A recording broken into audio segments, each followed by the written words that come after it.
Right, you're live. Hello. Hi.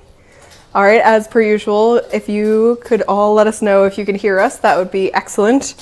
I'm hoping that both mics will work this week as opposed to last week where mine did work for about 2 minutes and then died promptly. So can you guys hear us? We can hear you. Both of us? Important question. Although these mics are usually good enough that if one dies, the other one can pick up whoever else is there. But obviously, better to have them both functional.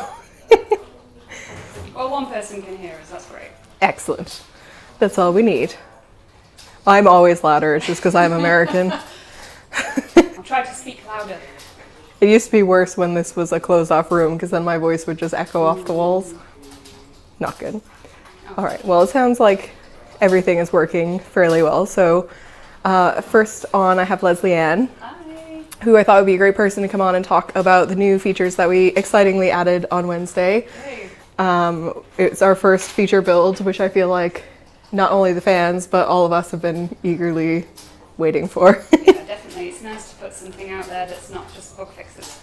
Yes, I'm sure, especially for you. Yeah. Although the list of bug fixes still seemed pretty long. Yeah, there were one or two, not as many as I'd like, but of course, because these were new features, there were a lot of bugs found on those new features, which people will never see, and so yeah, there were a lot of fixes, but I can't really list those because they were pre-release fixes. Well, those are good. Presumably that's how we want it to work, right? Might not be working. Not at all. They can't hear you. It seems like they can hear her, but just not as well as me, maybe? Need to be closer. No, it would... Can you hear me? Anyone?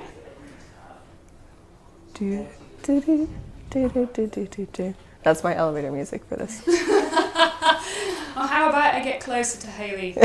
And These are... I think some people can hear me and some can't. It's very interesting. Put it there. Like, the time that we first used these, there were 3 of us together, and everybody could hear the third person just because one of them was working. So they're pretty powerful. No, interesting. It must be... No volume difference when I hold my mic closer, so this has died some sort of death then. Such a shame. I'm sure it's because it's out of battery, because these things eat power like nobody's business. Which would be deceiving, you'd think, because, they are plugged into the computer. Yeah. Don't get this. But that's not how they charge. I will try to speak loud, and I will sit closer to Hayley. Excellent. What was I saying? Oh, yeah, features. So presumably we would want to fix the bugs before they head into the game anyway, so... Yes, and a few bugs did go out with them, little minor things. You'll have seen them on the known issues list, but if you saw the list of bugs that we found in total, and of course we have to prioritise those, so we got all the really nasty, major and critical things. And yeah, it's always disappointing when you do have to release with a few minor things, but you need to prioritise, and we will fix those tiny minor things, but hopefully most people won't see those little niggly things. And yeah, all the big bad stuff should have been caught. Excellent. And to give people sort of like a revamp in case they didn't read any of the blogs that came out this week, which features went into the build this week? We had banks, which I guess was probably the smallest of the 4 features, but it's awesome because I think banks are infinite, so you can stash as much as you want in there. You get that at level 2, once you reach level 2, and you need to speak to somebody at New Winchester who will give you a short bit of text, and then you've got a bank. And that's a bank for life that gets passed on to your next captain if you die. A bank for afterlife. Dun dun dun. Which leads me on to the next one, which is legacies, which I think a lot of people have been very, really looking forward to. So we've got the legacy campaign, which is where if you die, that's it. It's goodbye to that captain. You have to make a new captain. But there's a lot of things that do get transferred over to your new captain. There's also, as part of that, there's the merciful mode. So if you start a campaign in that, when you die, you can either go back to your last autosave, or you can, you know, if you're like, no, this guy's a bit rubbish, I'm going to start again, you can click on the legacy mode, create a new dude. I think that's definitely the one I'd have to play on. Yeah, that's personally. what I'm playing on. Because I die a lot. I died a lot in testing this as well. No idea. The next was our shipyards update. So you can purchase new locomotives now. Again, this is just at New Winchester at the moment. And there are 4 new ships, which are all really pretty. They're They really all have nice. different equipment slots, and they're just beautiful. But they are quite expensive, so we've not had a lot of feedback so far on the forums about how people like new ships, and I'm guessing that's because nobody can afford them yet. Definitely a Especially the possibility. Moloch class one. That's Ooh. nobody. But that one definitely shouldn't be cheap, so. Yeah. I mean, would you want to fly around in space in something that was cheap? Probably not. And oh my goodness, what was the 4th thing? Character creation. Character creation. Oh yeah, one of the most important things. I think people have been really looking forward to that. So it's not complete in the sense that there will be more origins and ambitions. There's only one ambition at the moment. And the profile, your actual avatar that you get to choose is, you know, there's only a few options on there for hats and hair and things. So we'll be expanding that. But yeah, that's nice. It's definitely something that would be really helpful to have feedback on from everybody, because it's apparently really hard to sit there and think about, you know, granularly all the different features that you can put in there to, you know, make everybody happy. Yeah. Because obviously everybody has very specific ideas about who they want their character to be and to look like, and that would be super helpful if once people start playing around with all those features, they let us know if there's stuff they wish was in there.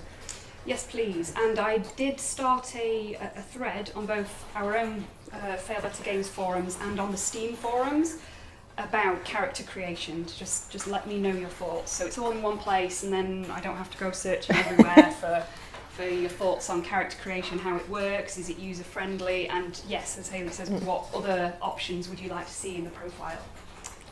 I don't know if we could talk Paul into doing a mohawk, but we could see. That would be excellent. I want one. That'd be great.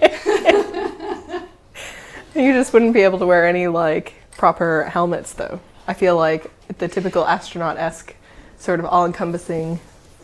I guess. But you could have one of those tiny, tiny little hats that you could stick on top of the spike. It'd be brilliant. That I have one of those tiny hats, actually. I could do that. And what else? Oh, you were mentioning the purchasing of locomotives, and I think one thing that's important to mention for people is that it's not a clear-cut buying a ship sort of thing. It's that whole trading in for a better ship sort of mentality, which is important to know. So it's not like you have to, like the cost of your current locomotive will go into the cost of your upgraded locomotive. It does. So hopefully that helps eventually with the saving up enough to buy something better. Oh yes. And of course, if you want, you know, if you end up buying an expensive ship and then you want to downgrade, well, you get a little bit of money back. Always nice. But the prices as they are at the moment may change. Yes. It's all to do with balancing, so I don't know whether they'll go up or down, but the prices that you see at the moment, don't expect them to be like that forever. Very good point. Out of all these new features that have gone in, are there any that were particularly difficult to test or gave you trouble? It kind of blows my mind that, like, there's all this incredibly in-depth things, systems and things that go into our games, and you're the soldier at the front that basically has to run through them all before they go live. It's actually been really fun because when I first arrived, I think we had 6 weeks to go until early access, and then the date got pushed back by 2 weeks, so I had 8 weeks, but it was like, here's this huge game, although it's only a quarter of it, but it's still huge, go test everything. So I really had to think, oh my goodness, what are the most risky elements, and concentrate there after doing a risk assessment, whilst trying to get as much coverage as I possibly could. Yep. But because these have been like, here's a new feature, or there's 4 of them, it's really nice because I can sit down and analyse those features and, you know, what should they be doing after talking to the developers, what should they be doing, what shouldn't they do, and think about how to break them and do exploratory testing. So from that perspective, it's been really nice. And while they don't seem like massive features, there was actually a real lot of stuff to test. And my test plan for these 4 things was huge. And I wouldn't say anything was necessarily more difficult than the others, but I think the legacy stuff scared me a bit. I'm like, this has got to be right. If you're going to die, you need to inherit what you're supposed to inherit. And I had to come up with a lot of test data based on the specs that the designer put together and what the developer worked from. I had to put together a lot of test data of like, this is what it should be doing. If I have these items and this amount of experience and all of this stuff, when I die, this is what I should inherit based on these rules. And it worked. Yay! So that was actually a lot of fun. It was a lot of fun to test. So I don't think there was anything particularly difficult. But it was a complex sort of... Yeah. And thank goodness for my test plan, because some of it got so complex that if I had not written it all down, I'd be like, what have I tested? I can imagine that perfectly. That's why I would never make a good QA, because keeping all of that information in my head, even written down with like the logic steps and everything, would confuse me instantly. And of course, if you have any questions for Lesleyann while she's on, please do ask, although it's helpful if you could put the @Failbetter Games so we can see it up in bold on the giant TV screen that we have. I was momentarily distracted because Liam decided to eat a biscuit very slowly. And I was kind of expecting like a snap, like a nice sound, but it never came, so I'm a bit disappointed. I was expecting a biscuit. Yes, that would have been the most ideal situation. Hi DVH Fish, welcome. Hey. I was going to say, at this point I usually know most of the people that have joined us. Are these all new names? No, I certainly, Indigo comes as often as they can, and is actually one of the backers that gets to work with us on a port. Oh, awesome. Yes. So that's going to be fun. Particularly as the marketing person, I'm aware of those sorts of names. But yeah, I think mostly friendly faces and maybe a few I haven't seen yet. But as we were discussing, 4 p.m. in London time is a bit difficult for a lot of our fans. What else was I going to ask you? All I know is I really need to get in there and play more, because after all these new features have gone in, I feel like it's going to be a whole different feel to it than, say, what we played at EGX or what we brought to everybody there. Oh, don't feel like you need to hold back. But yeah, you should get in game and see what's there. It's like I say, some of it's instantly accessible, like the character creation, and then other things like the locomotives you'll be able to just look at. Yes. Well, no, you'll be able to cheat and give yourself all the sovereigns you want. Our players will just mostly look at these things for a while and then run around trying to get as many sovereigns together so they can trade it in. Definitely. And then I think upcoming we will be talking about prospects and bargains, which I think Chris, when he was on, mentioned a little bit about. But what sort of other stuff have you been testing and looking at? Like, is it mostly bug fixes for people that have reported stuff, or is it features that you're looking at in the future? Bug fix-wise, I shouldn't say this, I'm going to jinx myself now. It's been a little bit quiet on the forums and on our ticketing system, which is, I think, kind of good. So I'm like, we have got a quite large backlog, and I'm like, does this mean that we've got everything that's out there at the moment? So I've been sorting those. I often go through them and make sure they are still bugs, because sometimes the developers will fix something and without meaning to, it has a knock-on effect and it fixes a bug elsewhere. And other than that, I've been having a little bit of a look at the prospects and bargains. Not too much, but I've been trying to familiarise myself with it so I know what to test and start building my test plan and get ready for that.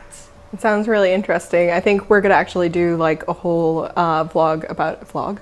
That's not what this is. This is a podcast. We're going to do a whole podcast about it because I heard that it's maybe a little bit different than what fans would expect for trade as a system. And it might just be good to go over to everybody like how it will be functioning in the game and what they can expect and those sorts of things. So it'll be a nice long podcast, I think, for that one. I think people will like it. I find it really interesting, and I was playing it yesterday, and I was really pulling around as fast as I could to try and find these, pick up these bargains to get them back for, the prospects. So it feels fun at the moment, but there's a fair bit of work left to do on it. So definitely, I can't imagine, because you're saying so. Certain deals will pop up. You would probably do a better job explaining this than I would. But so you have to go find those and then you have to probably bring it somewhere else to cash in. Yeah. So there's a new Winchester. That's where you'll pick up some prospects, and it will be things like so and so wants some wood to make whatever item over at whatever port, and you don't know. So you want to pick up that item as cheaply as you can, and you don't quite know at which port you're going to find a bargain like that. Gotcha. But on your travels, you might find some really cheap bronze wood or whatever the item is. So then you want to be taking that and buy it very cheaply and take it back to whoever needs it at whatever port. And I think your prospects will be tracked through your hold interface, so you can keep an eye on them there. And the idea is to get back in good time so that you can get the highest price for that item that you picked up really cheap. And if Chris is here, which he usually is, isn't he? He usually is, but he may be around. If he's here, then he can correct me. But I think one of the ideas was to have it a little bit related on time. So, and I don't know if we'll be able to pull this off, but the idea was that if you got it there when they needed it by a certain date, then you get the full, really good price for it. But if you were a day late, this person would be like, well, I needed this yesterday, so I'll give you half the price or whatever. that would definitely be me. Yeah. I'd be like, no. You were like, well, the cantankerite jumped me on the way. Exactly. I was delayed. That's how I get into our offices every morning, basically. So yeah, it's exciting. I think it's going to be quite exciting. It's a little bit hard at the moment because I know some items in the reach feel maybe unbalanced is the wrong word, but people will say, oh well, this is not for sale over here, or there are some shops at New Winchester that will come and go depending on the state of the Winchester War. Yep. And it's a balancing act between making sure you can always buy certain items. And I think some of that will change a little bit, or the feel of it will change once this prospect and bargains is in. So it's really hard to say to people, just hold on a little bit longer and it'll all make sense eventually. Definitely. I've seen a lot of chat about economy in general, so I think adding the whole trade system in will obviously help adjust that, because it brings a whole new set of laws and rules that they have to deal with. So, and even once that's in, it's not going to be the finished version of that. Again, it will need balancing, and we want the feedback on that to see well, how does it feel? Is it fun? Does it make sense? All that kind of stuff. Excellent. I will let Lesleyann go back to work in a few minutes, but I will do a last call to see if anybody has any questions for her while she's here. If not, I'm sure they ask you questions every day on the forum and elsewhere. If you have questions, you'll find me on the forums, yes. You've definitely been one of my favorite hires for that reason, because it's so nice to have somebody else that can, go out and chat to people. And you seem to have blended right into them, so it's excellent.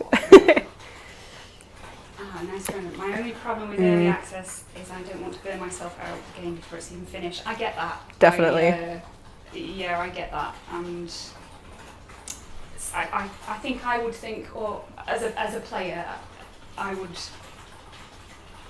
worry that I will, do I understand what's being released each time and where to find these new little snippets, and because my memory is not always great, I would forget what I'd already done. Yep. And then I'd restart. And for a game as big as that's for as big as ours, that's probably not a good thing. But everybody's different, and what we do like is people to be here in early access to give us that feedback, though, so that we can be making this game together. It's really important for us to know what you think. Definitely. But on the other hand, it's totally fine for people to just say, no, I'm going to wait till it's all finished and shiny and new, because that's totally, you know, if you're going to play a game that you really want to enjoy and it's important to you to have it all set and done with very few, if any, bugs, then you certainly can wait till it's ready. My husband did that. He was like, no, I'll wait till next year when it's all out. I'm like, no, we must play this now. So I kind of forced him onto it. You were like, no, you don't have that decision. I need somebody to talk to about this. He's a backer as well, so Oh, come yeah. on, dude, get in there. Yeah, definitely. He was playing it last night though, so that's good. Excellent. Well, it seemed like when we put out the news that we were adding new features, that a lot of backers, as well as some other new people, jumped in and started playing. So hopefully, as we add bigger features too, we'll probably get newer rounds of people coming in to join us. Yeah, I think, I'm always hoping that because we release midweek, there are people who will be like, right, tonight I'm going to jump in and see that, but most people will probably check it out tonight, all the new features, so, you know. So you're looking forward to coming in on Monday. And the forums being light with, with all feedback, yes. Yeah, it definitely seems to be one of the games where you're like, oh, I'll just play for a little bit longer. That's how I am with Civ, though, so it happens. Then you just spend, the 8 hours of your weekend straight playing the game, and it's excellent. Hopefully. Cool. Well, as it seems there are no questions, I shall let you go tag Barry to come on board. Make sure to unstrap that before you head out. I'll put a new battery in because it seems it is ferocious. Remind Barry to actually turn it on. Right. Yes. I'm going. Thank Bye. you. Yes, one more port. One more port. I'm sure when you're flying through space, that is equally addictive.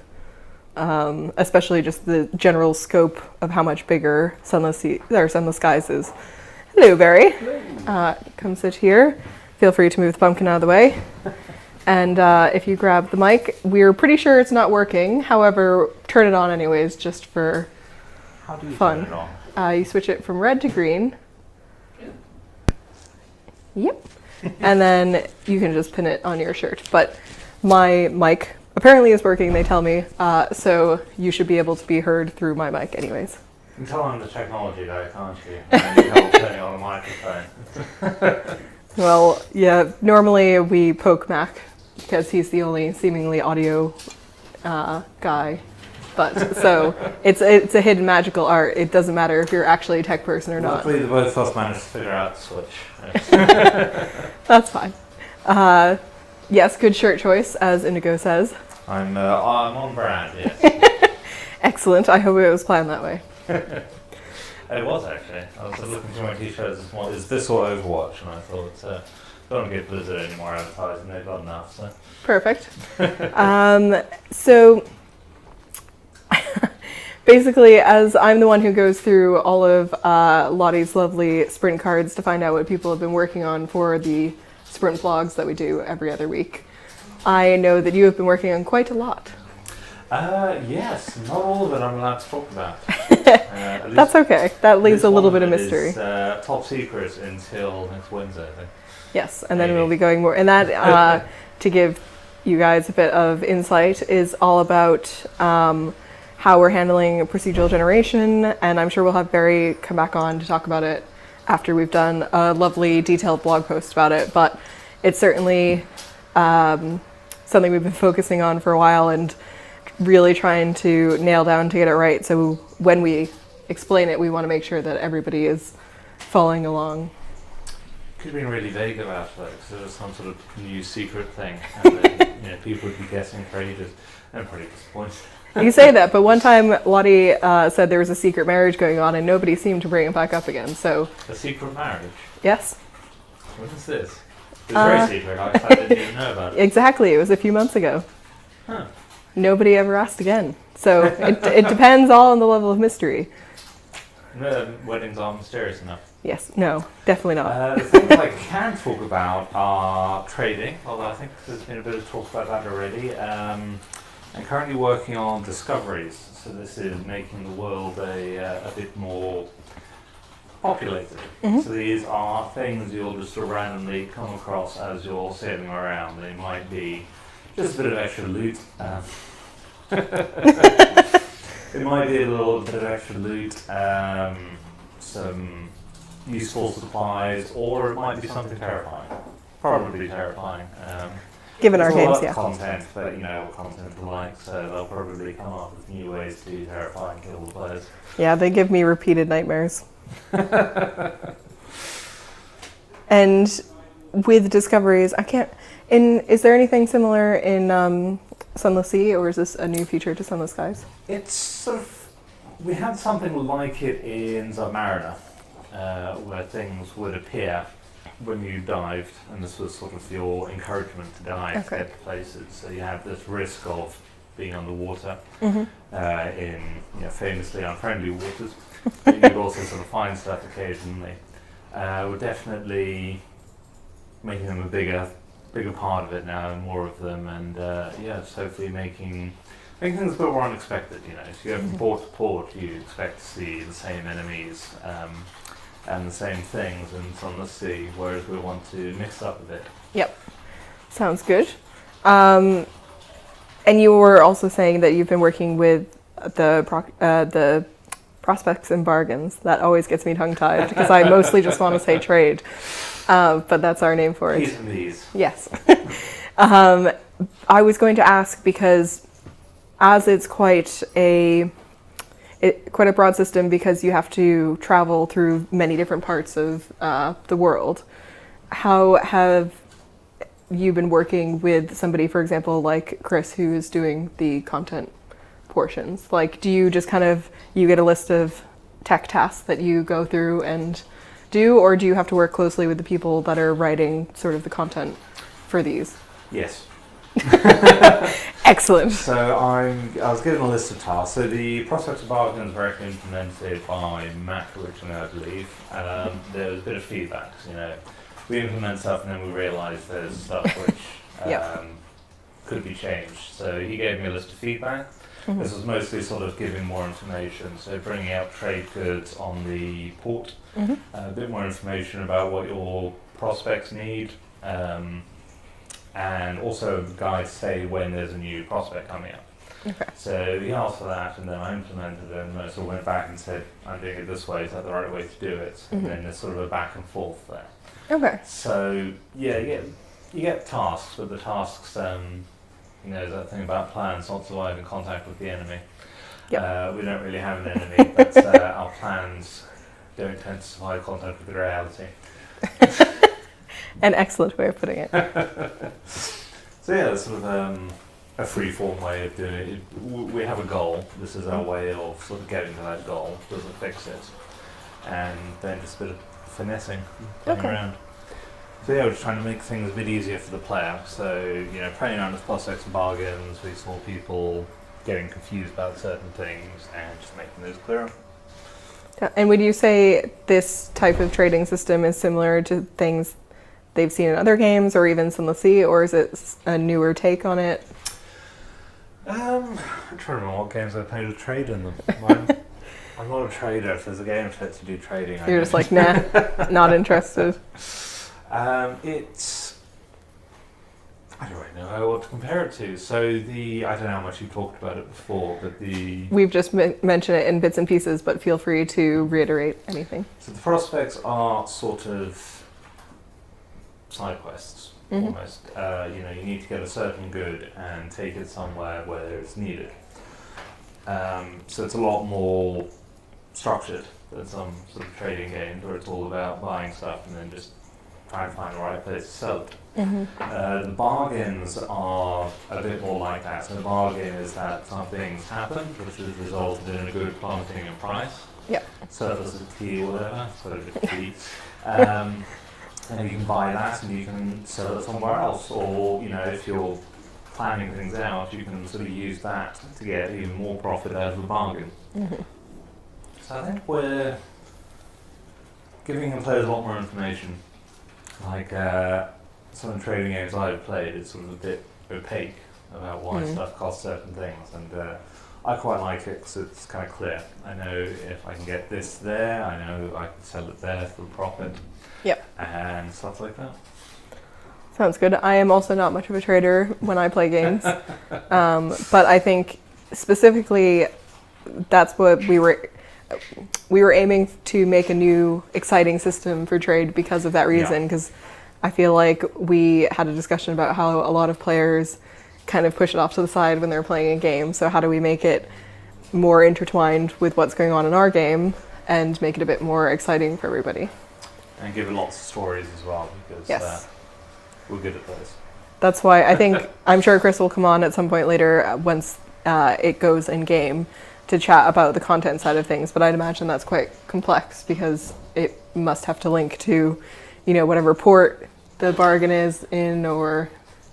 Yes. So that's one of the reasons why it's one of the larger systems, I would imagine, because it has to span everything.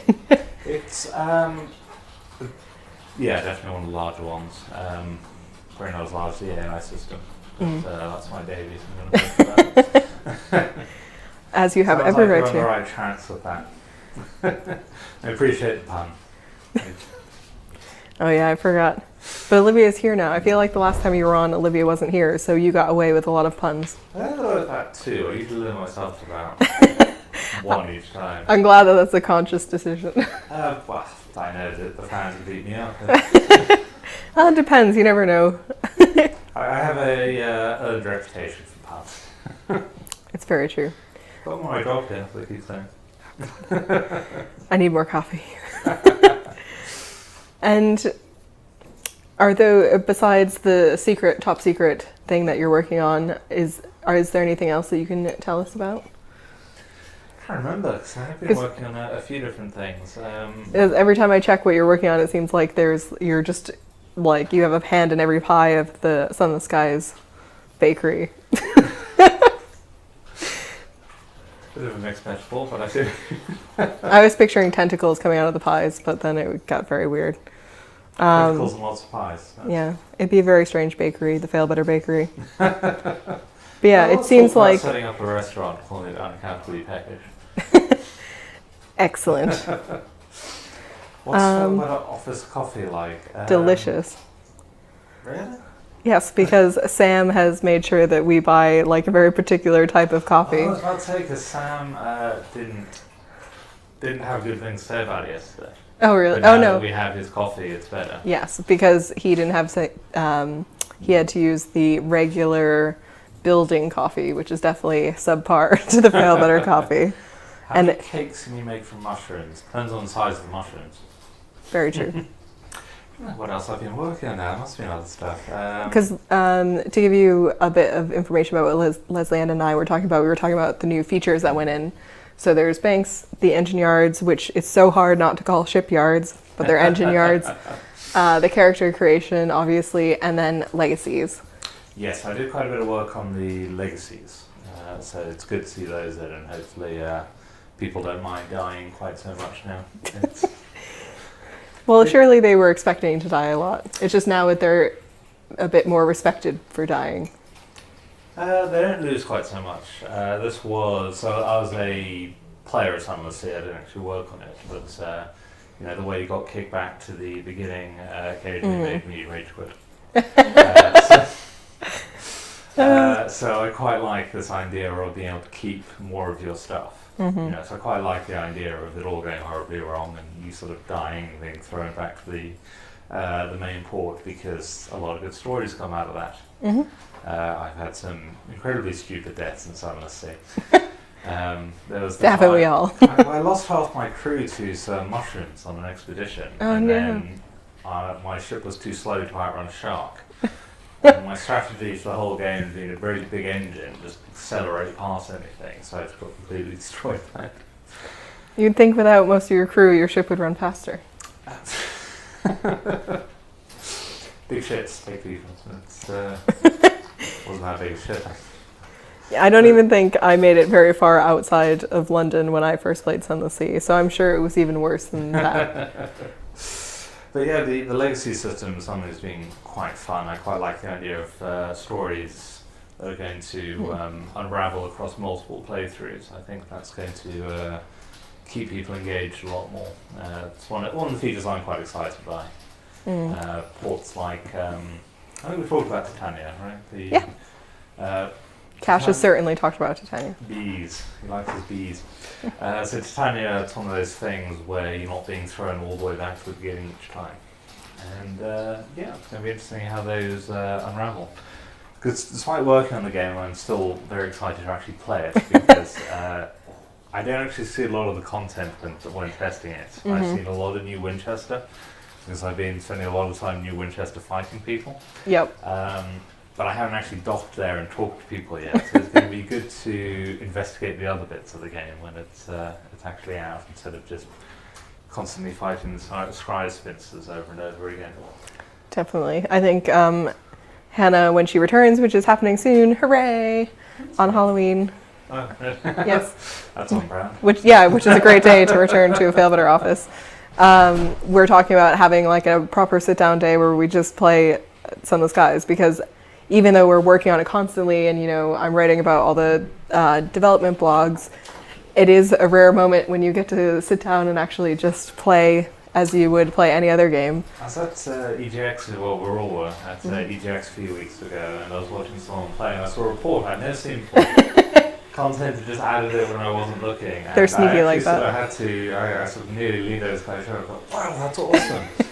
Because I hadn't seen it before, and they were doing really cool stuff with the parallax specs. And yeah, like content manager just added this, and I'd never seen it before. Excellent. So it's nice that we can still be surprised.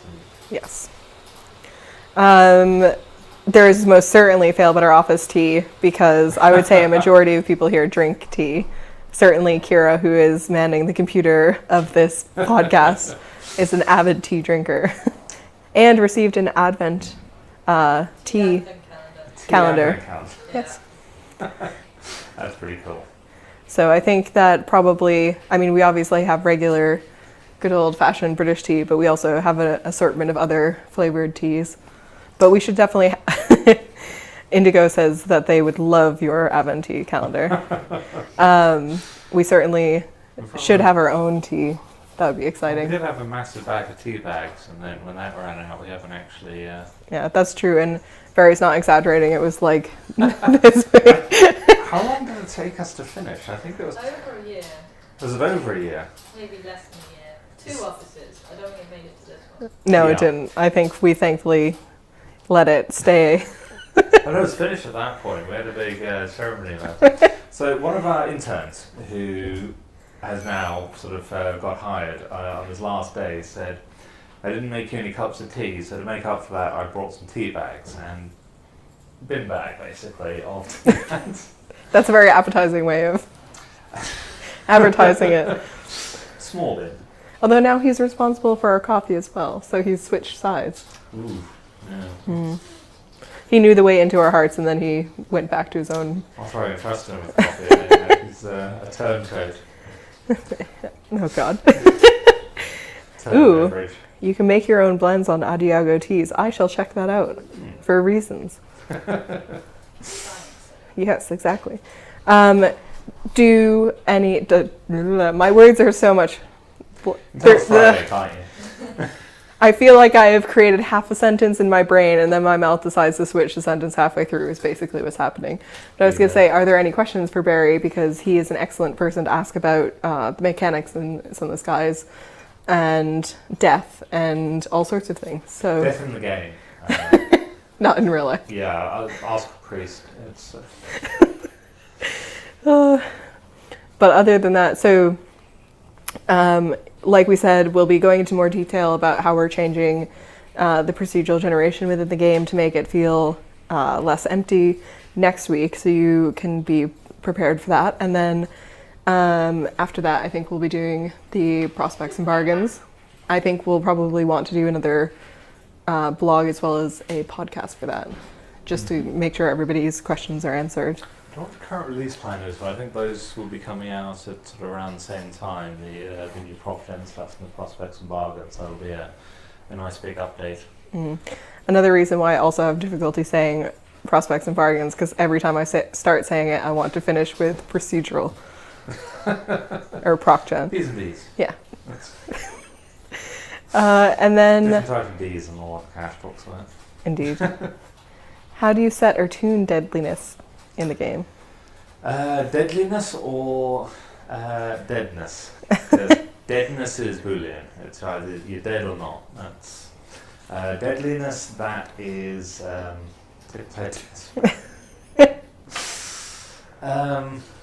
there's a lot of ways. That is sort of the enemies. We sort of look at how much damage they do to you, but there's also how smart they are. For example, the Tacties aren't particularly dangerous at the moment because they are terrible drivers. It's on purpose. They're quite sort of poor steering in their cars, so they tend to sort of fly off all over the place.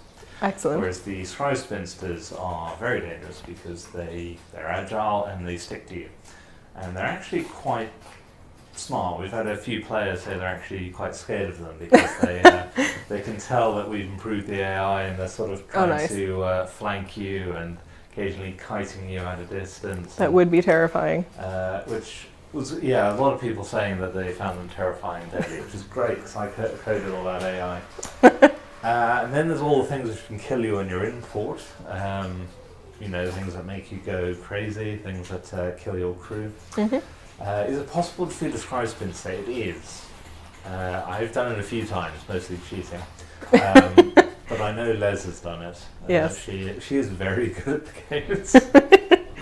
Which, I guess when you're testing it, you get a lot of chances to practice. But she's been doing some incredible sort of combat with the Scry Spinsters. Definitely. I think I'll have to nab her to do like shots for the trailers and things. Yeah, actually.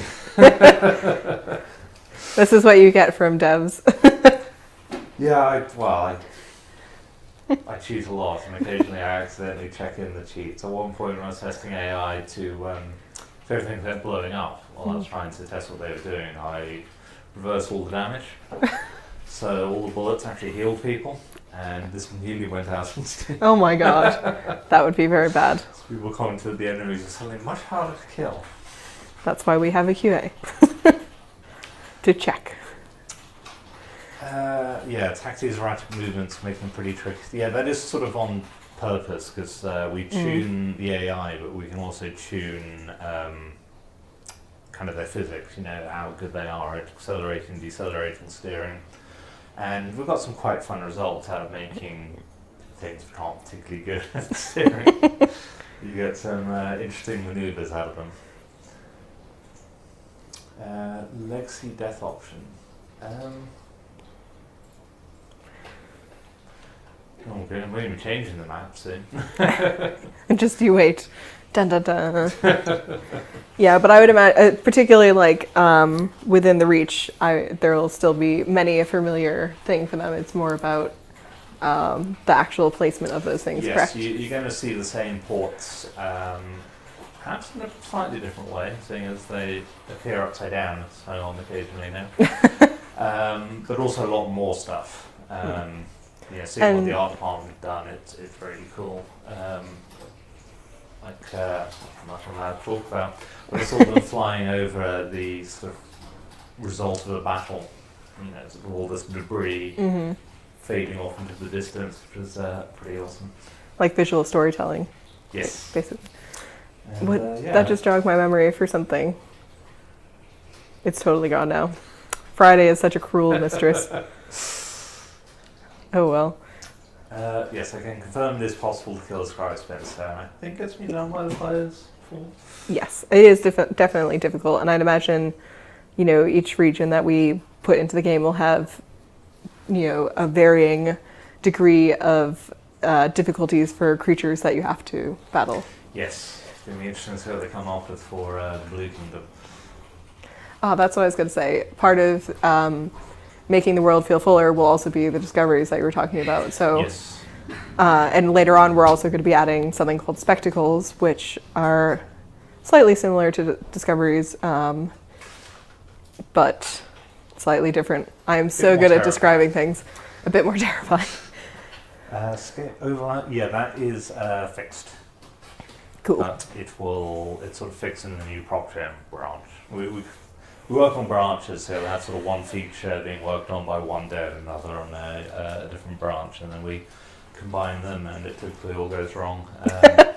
And then once we merge them in, it's all there. So a lot of the map stuff is kind of on a branch, which we're going to be bringing into the master branch soon. Definitely. Master as in, not as in Masters of the Bazaar. Yes, don't get excited. Mr. Code. All right, well, I think we shall wind it down now then and let you get back to work, as it's almost the end of Friday.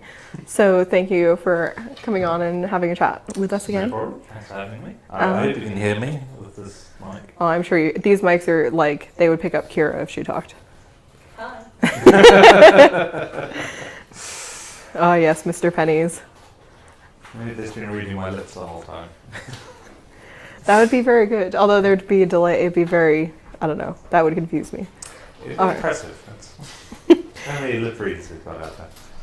So we'll sign off for now as long as Kira is ready. She's giving me a nod, so I will say, oh, they can hear you, Kira. We'll see you guys not next week, but the week after. And we'll probably have some juicy details about the ProcGen stuff we were just talking about. So see you guys again soon. Have a nice weekend. Later. Bye.